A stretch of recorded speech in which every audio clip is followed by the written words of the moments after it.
Sosok peneror petugas Damkar Depok yang buat konten helm, bukan polisi.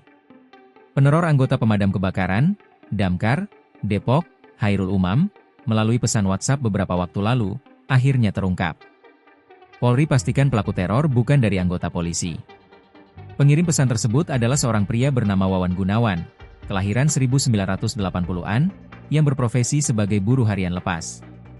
Auditor Kepolisian Madya TK 2 Inspektorat Pengawasan Umum, Itwasum, Polri, Kombes Pol Manang Soebeti, mengungkapkan, berdasarkan data yang diperoleh, Wawan berdomisili di Dusun Pangadangan, Kabupaten Subang, Jawa Barat.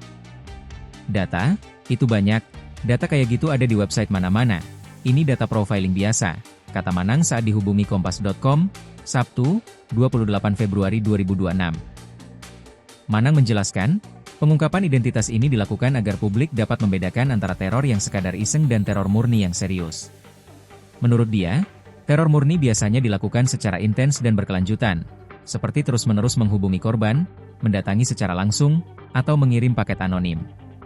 Kalau hanya WhatsApp, siapapun bisa melakukannya.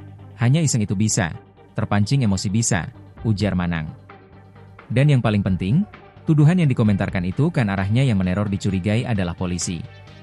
Nah itu aja yang saya ingin buktikan bahwa, peneror, bukan polisi, tambahnya. Sebelumnya, anggota pemadam kebakaran, Damkar, Kota Depok, Hairul Umam, mendapat teror setelah ia mengunggah konten penjelasan fungsi helm sebagai alat pelindung keselamatan. Dalam video tersebut, ia menyebut helm dirancang untuk melindungi kepala dari benturan, bukan untuk melukai. Konten itu kemudian banyak ditafsirkan oleh sebagian orang sebagai sindiran terhadap kasus dugaan kekerasan oleh aparat kepolisian yang menewaskan seorang pelajar setelah diduga dipukul menggunakan helm. Setelah konten itu, Hairul menerima teror berupa pesan bernada ancaman yang dikirim melalui chat pribadi di WhatsApp.